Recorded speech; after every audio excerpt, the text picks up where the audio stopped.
Hi everyone, I'm Johnny from Severneshop.com.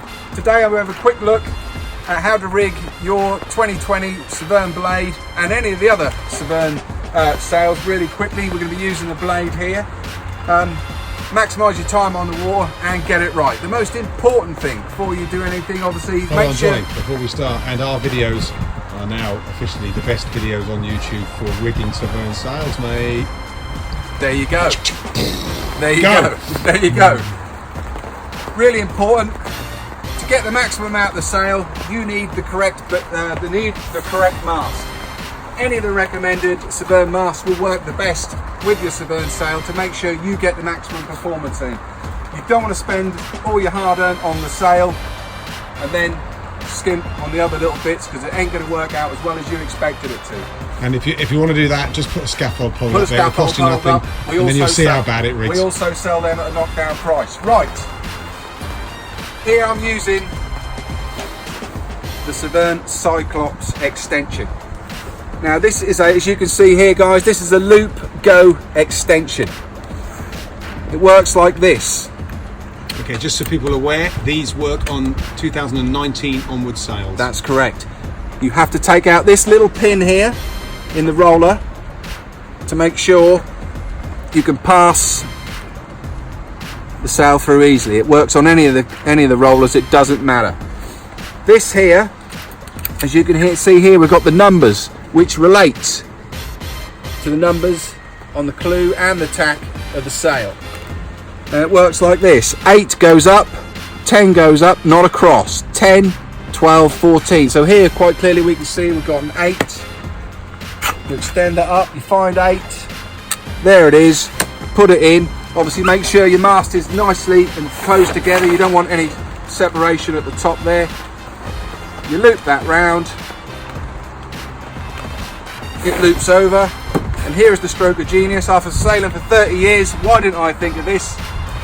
No messing about. Because you're not Ben Severne. I'm not Ben Severne. And then you downhaul it to the maximum setting.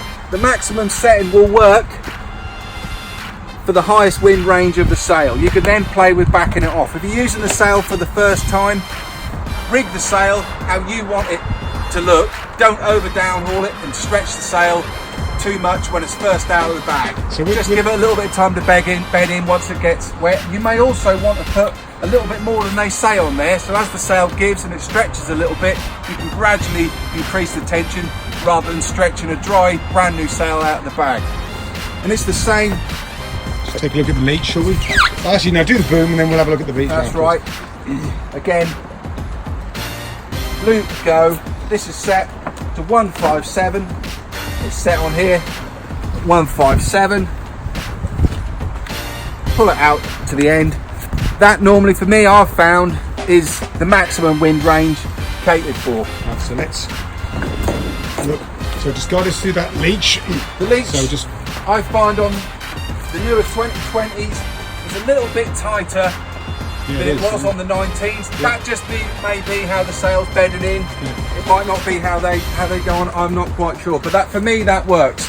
Now heavier sailors using the sail in stronger winds might want to put on a little bit more, but I do advise over using too much downhaul because you're not getting the best out of the sail. It's better to change down, use the sail in its optimum wind range. Johnny, how do we set the battens when we first get this? We're probably going to find some wrinkles in the batten pockets, because that's what you look for.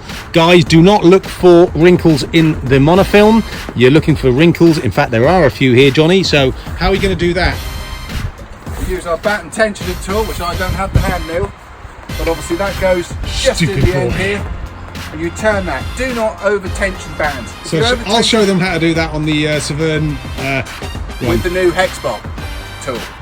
Don't over tension your battens. If you over tension your battens, you can gradually increase the batten tension, but you can never back it off. Once you've stretched the sail, you've stretched the sail, and it won't quite feel the same as it should do. Don't overdo it. Certainly less tension. This is how I said it. Less tension in the top.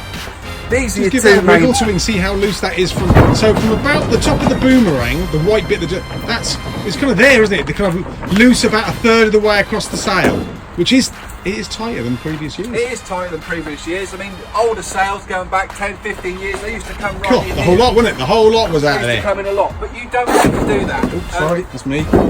Modern sail design and seam shaping, clever materials mean you can build in, you know, the aspects of the sail that you like to have without overdoing it. And I think that pretty much covered. One last top tip. Oh, yeah, One yeah, last yeah, top yeah. tip. We love top tips, Johnny. Doesn't matter if you have your boot, your harness lines wide apart or close together like mine. Before you go sailing, slacken them off, put them kind of where you want to put them, and on your first run out, if you want them to go a little bit back, you can put your hand over the top, and you can just slide them back, or you can slide them forward.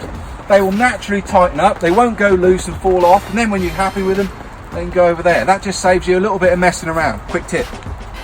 I think that pretty much covers it. Any questions, as always, email us, call us, or see us down the beach. Thanks for watching.